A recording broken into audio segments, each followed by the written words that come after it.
see.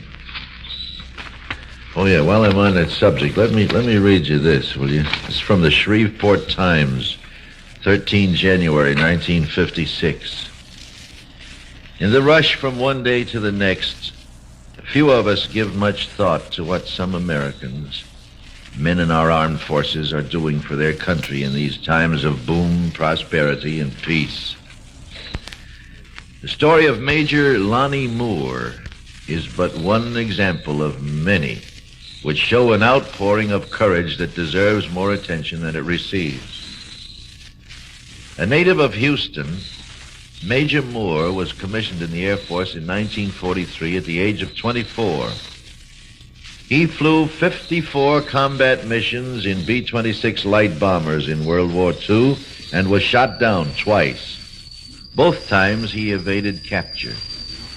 He might well have considered this record of service to his country sufficient, a much more than average or adequate contribution to the security and survival of his country.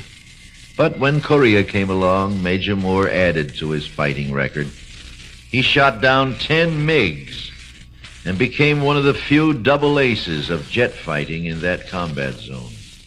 Still not enough. As 1955 began, he had a fine family, a wife and 2 sons and 2 daughters, ranging in age from 4 to 16. He had every reason to want to live and every reason to be proud of living in the America he had so well defended. In April of '54, he had become Chief Project Officer at Eglin Air Force Base in Florida. He was in charge of testing the F-101 Super Sabre jet fighter last year.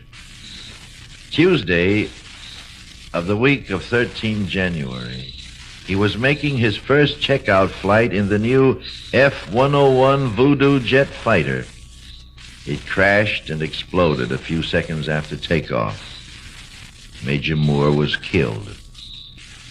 So the story of this great life ends. The life of a man who loved flying, loved his country, and thought no risk too great to take in behalf of his country. He was only 37 when he died. The patriotism of the rest of us, tied to the dull earth and to petty tasks and problems, seems indeed a puny thing compared to his. The least we can do is salute this hero who has gone and to treat with the highest respect those many others in the armed forces, the Air Force, the Army, the Navy, and the Marines, who are now serving their country in ways going far beyond the ordinary calls of peacetime duty as known in the long past. That was an editorial that appeared in the Shreveport, Louisiana Times, the 13th of January. It just came to hand. And I'm happy to have the opportunity to read it to you. I want you to know every time you look up in the heavens and see those vapor trails, you've often seen them. You see more and more of them nowadays. Vapor trails up there going across the very high sky, sometimes through a hole in the clouds you can see them. Those vapor trails are made by men like Major Moore, guys who are up there flying aircraft on missions, simulated combat missions. They work as though they were in a state of war.